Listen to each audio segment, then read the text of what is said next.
previous German offensives. Yet the poverty of the catch would only serve to convince Hitler that the Red Army was on its last legs, while other, more measured assessments would indicate that, on the contrary, it was at last learning how to fight a modern war. In Voronezh, the remnants of 40th Army held out for several days, while the 5th Tank Army, hastily mobilized and rushed south, mounted desperate attacks on the flanks of 4th Panzer's advance.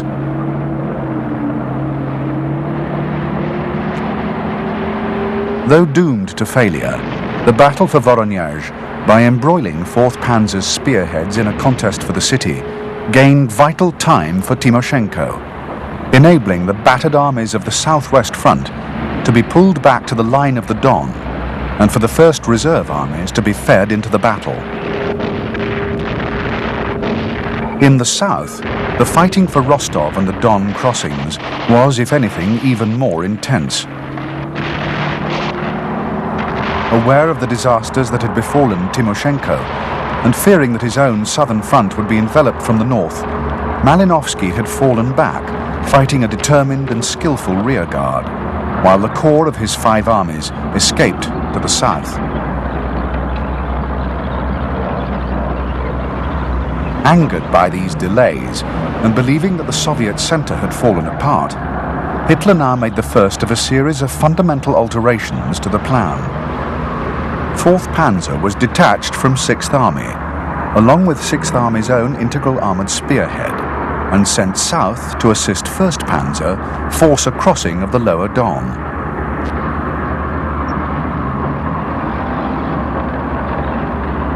This diversion reduced 6th Army to a march, and further enabled the Russians to consolidate their positions along the line of the Don and in the Don Bend. The decision was even more remarkable for the fact that the Don steppe was ideal terrain for tanks, while the lower Don and the Caucasus were anything but.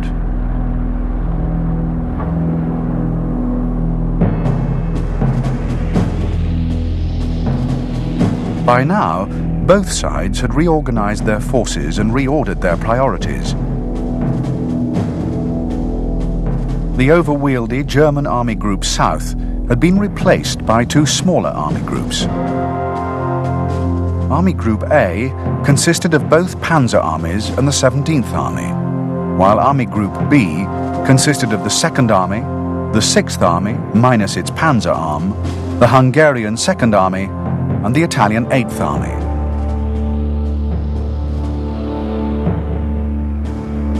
This division of force signaled a strategic change of direction. Of the 16 armored and mechanized divisions in the field, Army Group A now had 15, leaving Army Group B not only virtually bereft of mobile forces, but with a dangerously high proportion of Axis satellite divisions. Moreover, it was Army Group B that had to hold the line of the Don, seize Stalingrad on the Volga, and bear the brunt of any Soviet counteroffensive, while the 3 predominantly German armies of Army Group A struck south into the Caucasus. Facing these, there were now 4 Soviet fronts. The Bryansk front, though shorn of its left wing, held the sector east of Oryol. East of Voronezh, and holding the northern shoulder of the Don Bend, stood the Voronezh front, created by Stalin while the battle for the city was at its fiercest, and reinforced with 2 armies from the reserve. In the Bend itself, and standing directly in the path of German Army Group B, a new front was being formed. The Stalingrad front comprised 3 reserve armies along with surviving elements of Timoshenko's southwest front. The Stalingrad front was charged with the defense of the Don Bend and the approaches to the Volga. On the lower Don, and facing the full weight of Army Group A, the southern front was in the process of disengaging, in preparation for a full-scale retreat.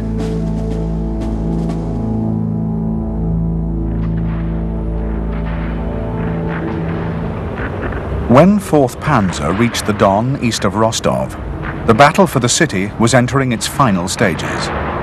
Barricades were everywhere.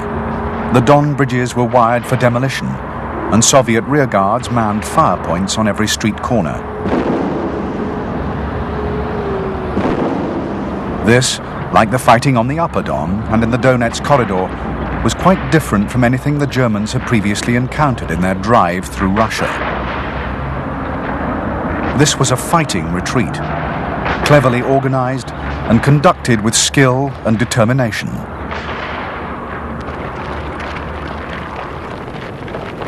The defense of Rostov, which eventually fell on July the 23rd, enabled corps formations of the Southern Front to escape to the south and east.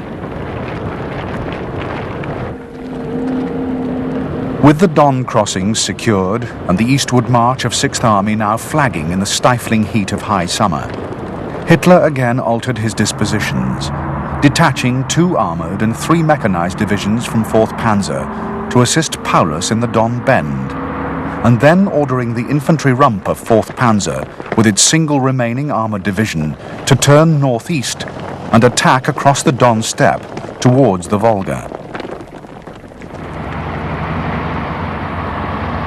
While the panzers raced backwards and forwards across the steppe, and the German infantry marched and fought over the drab plains of southern Russia, the Soviet forces in the Don Bend were reinforcing and preparing their defences. Unknown to Hitler, Stalin had ordered no further retreat in the east.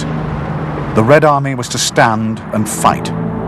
If it fell back from the Don, it would not fall back beyond the Volga.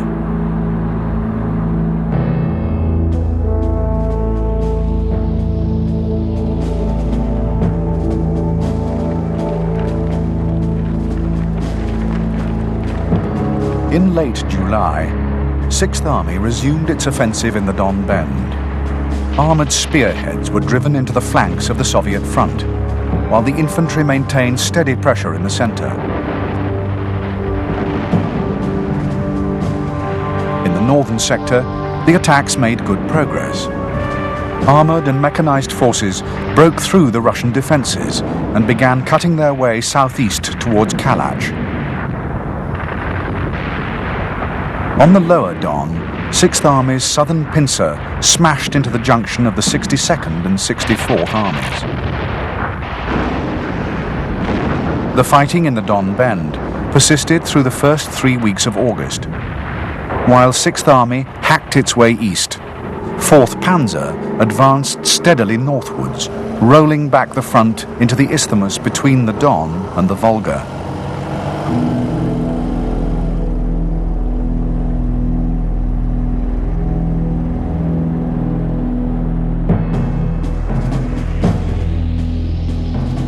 In early August, Stalin once again reorganized the command structure in the south.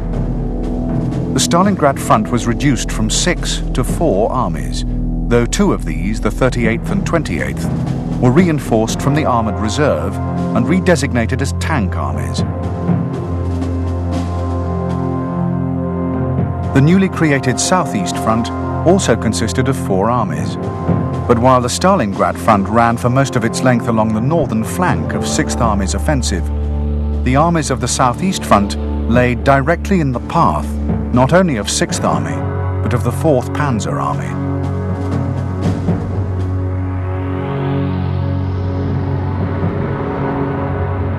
By August the 10th, Paulus had largely completed the clearance of the Don Bend directly west of Stalingrad.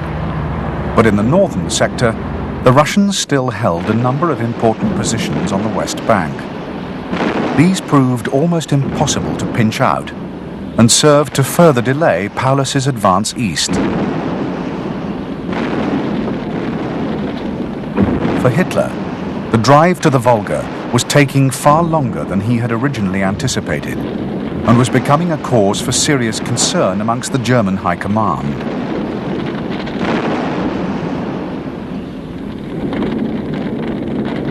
In contrast, the progress of German Army Group A was